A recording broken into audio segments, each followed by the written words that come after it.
Welcome to episode 5 of the Exchange Room podcast, featuring David Gordon, a South African and practicing lawyer for over 50 years who immigrated to the United States in 2000. During our discussion, which was recorded on December 3rd, 2025, he reflects on South Africa's journey from Nelson Mandela's hopeful presidency to today's unfortunate realities, including rising crime, economic stagnation, and deterioration of infrastructure. He dissects these issues but maintains optimism for the future, emphasizing all the amazing things that South Africa still has to offer. Thank you for listening, and I now present to you our discussion. So you're originally from South Africa. What was it like growing up there? Yes, no, I was born and bred in South Africa, and I actually only came to the US in 2000. So, it's most of my life was spent in South Africa. I actually didn't think I'd ever leave South Africa when we had the change in government in 1994. All of us were very happy with Nelson Mandela, and everything looked really rosy. And I really didn't think we'd have to leave. And that was the year my eldest daughter was born. But South Africa was in very good shape, and it was very well acclaimed. And as you know, Nelson Mandela was basically one of the most popular people in the whole world at that point in time. So, Since then, how has it changed? well, I think what happened, Nelson Mandela unfortunately decided to only do one term as president, and his successor was not quite at the same level that he was, and things started deteriorating pretty rapidly. And at that point, mostly at that point, as far as crime was concerned, and I had 3 young daughters, and I decided that was the time it would be good to relocate, and we looked at the options and we decided on the United States, which we're very pleased about. So And that was in 2000. that was in 2000 we actually decided, and in 2001 we actually did move here. And you still visit back. We go to South Africa at least once a year, and I do have a beach house in KwaZulu-Natal. Cape Town's where I'm from, and it's where I went to university, and I lived there for quite a while. But the last place we lived was Johannesburg, which is the big business center of South Africa. How has it changed visiting back? Corporate governance has deteriorated. The crime has gone up. Unfortunately, the unemployment has gone up. I think according to official stats at the moment, it's at least a third of the people are unemployed. Over a third of the people are unemployed. The unofficial stats are much higher. Unfortunately, as well, HIV/AIDS took grip of the country, and it probably has one of the highest HIV populations in the world, percentage-wise. And the infrastructure has not had any real maintenance for a long time, and it's starting to deteriorate. So it has got worse, unfortunately, since we left. And why has it continued? I mean, you had Nelson, but many since then. Yeah, there have been 4 presidents, Nelson, since democracy came to South Africa, complete democracy. And the 3rd president, I think it's well known, Mr. Zuma, was pretty corrupt. He's been charged. And the current president is a very affable person, but I don't think he has full control of the country at the moment. And there are some big challenges, as you all know, but our current president and him do not get along. And I think South Africans and Americans do get along, and I think the demands made by Donald Trump are not unreasonable. He said some things which are maybe questionable, but the demands he's actually made on the South African government are not, I think, unattainable. And I can't understand why they don't agree to it. And what are those demands? Well, there are a whole series of them, but the 3 main ones relate to, the first one relates to BEE, Black Economic Empowerment, and basically it's laws which give blacks a priority in the workplace, and every company's got to basically have, any company that does business with the government or quasi-government officials has to have at least 30% black-owned shareholding. And the United States has said that that must not apply to companies, US companies doing business in South Africa if they do it. And he has not agreed to that. The second thing relates to the farmers who are actually being murdered at a much higher rate than the general population. And Trump has called it genocide. It's genocide is a subjective term in a lot of people's minds, but he hasn't acted directly on that. All he said that they need to make that a priority crime. And if they make it a priority crime, that would be acceptable to him. I think those two are also, I think it's pretty bipartisan. In Congress, the Democrats and the Republicans are pretty much on the same page as far as that's concerned. And the last issue, which is important, there are other issues, is BRICS. And, that is Brazil, Russia, India, and China, and South Africa is the fifth component. And the objective of BRICS seems at this stage, especially from the Chinese, is basically to push the US aside. And South Africa, if South Africa aligns with that, it's problematic for the United States, obviously. And the United States has, until recently, been one of the biggest donors to South Africa in respect of a variety of medical subsidies. They're also education and stuff like that. And it's all been put on hold. Plus, we've imposed tariffs of, I think, now 50%. And unless an agreement is reached, it's going to deteriorate. And it's been in the news. The United States boycotted the G20, and Ramaphosa said the president of South Africa said it's unfortunate boycotts don't achieve anything. But meanwhile, when he was in opposition to the white government, he promoted boycotts all the time. So it's a little bit hypocritical. And the same applies to, he says there isn't genocide, which is subjectively, from in his way, there probably isn't. But there are a large number of white farmers being killed. But he then,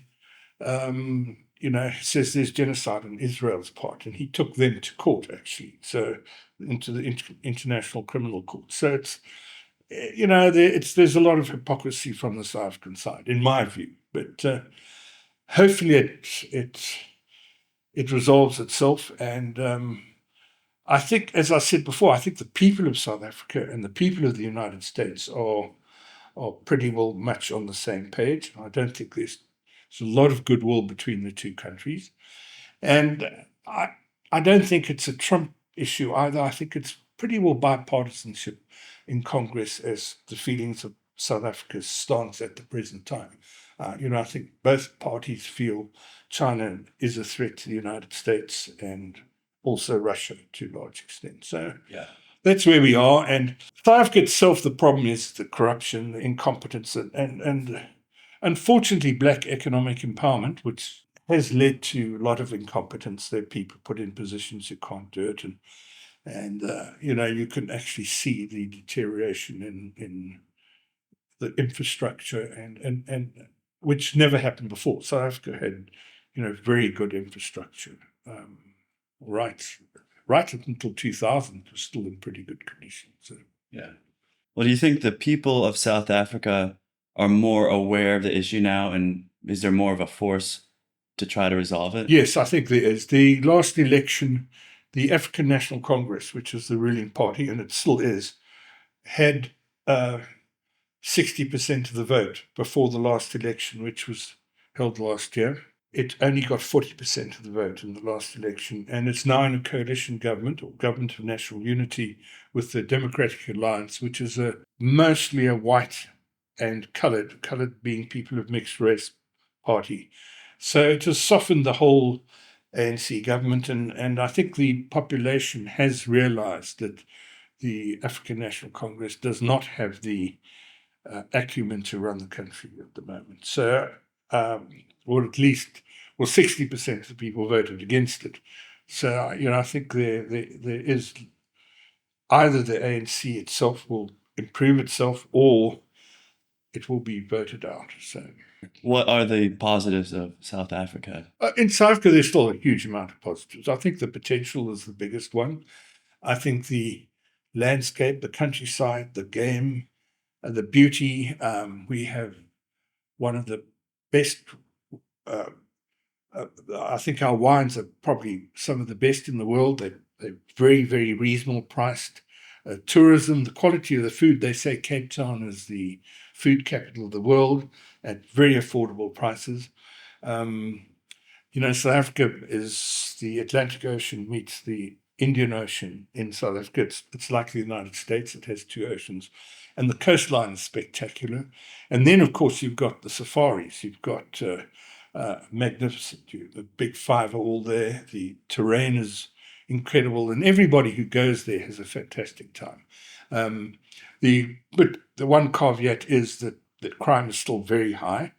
And tourists are affected to some extent. But if you on a tour or you aware of your surroundings, you can still have a very good time there. The people are incredibly friendly and welcoming, and the service is still very good. As I said, the quality of the food is good. The wine, South Africa makes very good brandies.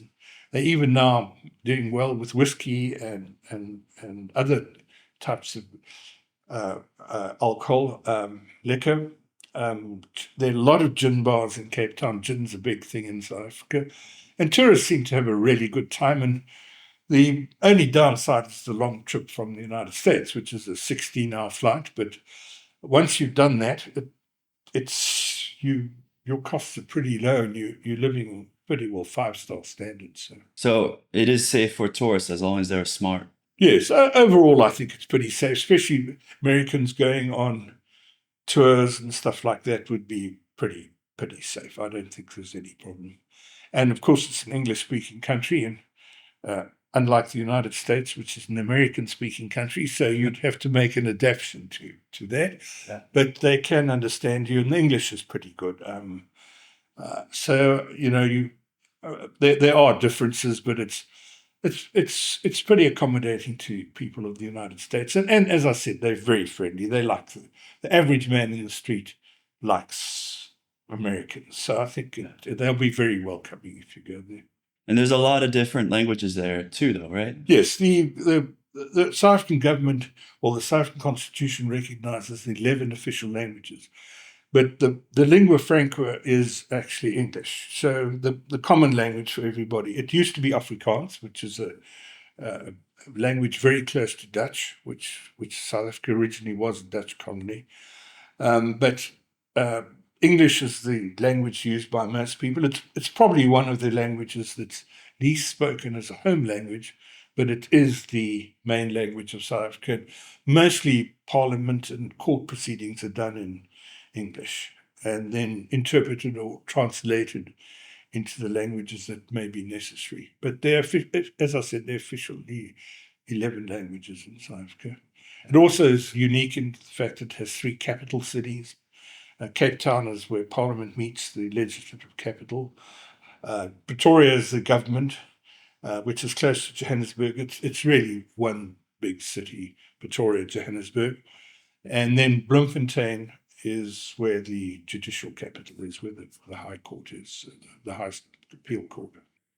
What can be done to make sure South Africa improves?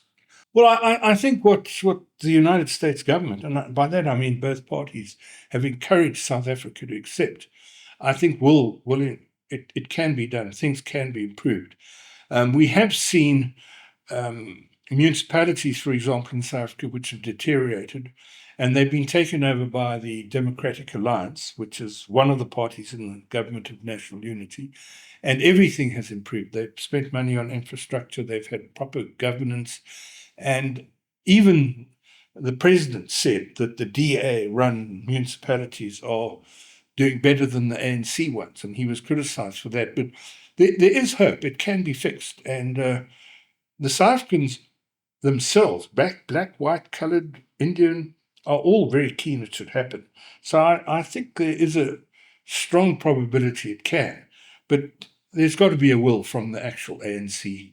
And at the moment, I think they It seems they're a little bit wobbly on their BEE, and they want to entertain alternatives to put the past, disadvantages that black people had behind them and find a more constructive way to redress those wrongs. I mean, I don't think anybody disagrees that there shouldn't be some redress of the wrongs of the past, but you want it to be constructive and positive so that the country moves forward in a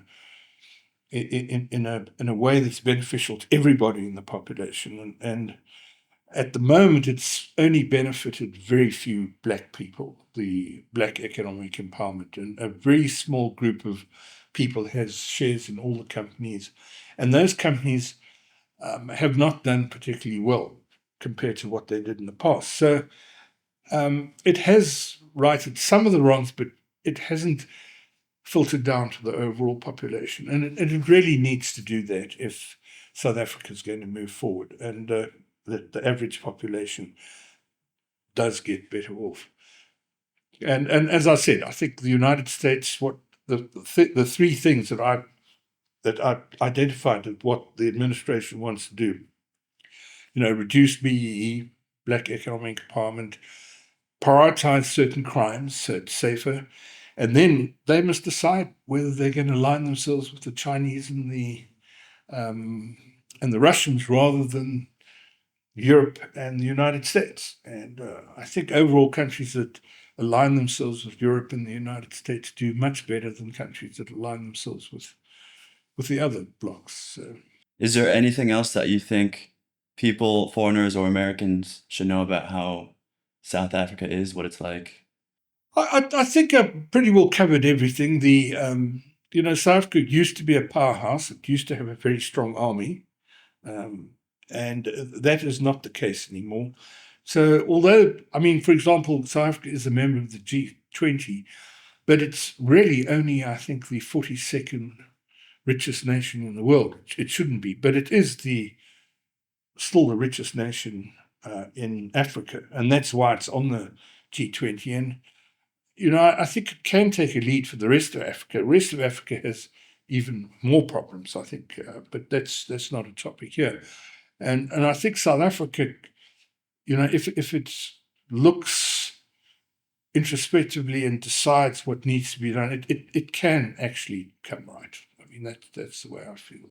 What's something that you've learned from your life experiences that you think everyone should know? The one thing I'd like to identify now is I think my traveling has taught me a huge amount, and actually going to places and mixing with the people and talking to the people it's an incredible experience, and you understand far better than if you read and you look at things. I've just got back in the last 2 weeks from the Caucasus region, which is Central Asia, Georgia, Armenia, and Azerbaijan, and I think it's reasonably well known that President Trump has forged a peace deal between Armenia and Azerbaijan.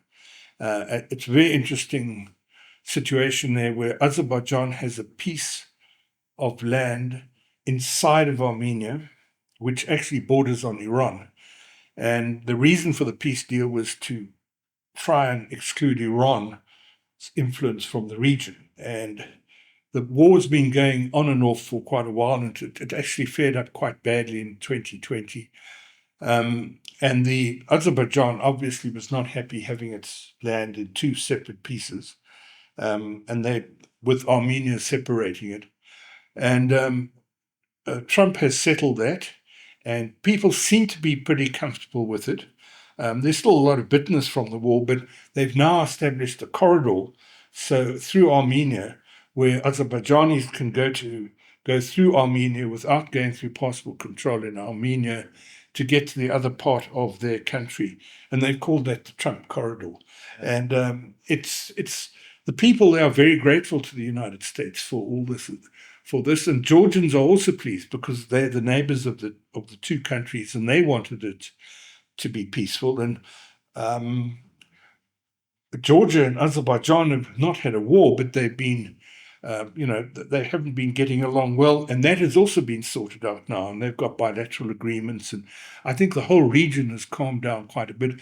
And understanding the history, it's a very old area. Civilization's been there for a long time. Armenia itself was the first country ever to adopt Christianity. That's not very well known, and Georgia is also a very old Christian country, but there are Muslims. Islam is there, and Azerbaijan is mostly Islam. But it's all seems to have been settled, and I think by traveling, you get an understanding of regions that you'd never understand just by reading. And I suggest to Americans, the American passport, you can basically go anywhere. Some people claim other passports are better to have, but I think the US passport is probably the best passport to have in the world, because I think it's the one country that will protect you if you do get into any serious trouble, and it is able to protect you as well. Not only is there the will, but it does, and it has the capacity. And I think you require 4 or 5 more visas than the Japanese passport, which is supposed to be the best one. But if you get into any trouble, the United States is always there for you. And I think the border agents, I've been to a lot of countries now, I think it's over 100, and the border agents don't mess around with US passport holders. They're pretty respectful to the United States. So having that passport, I think one should use it to go and see the rest of the world, learn, and you don't have to rely on other people to form your opinions. Thank you for coming on this podcast. That was very interesting. Thank you for having me.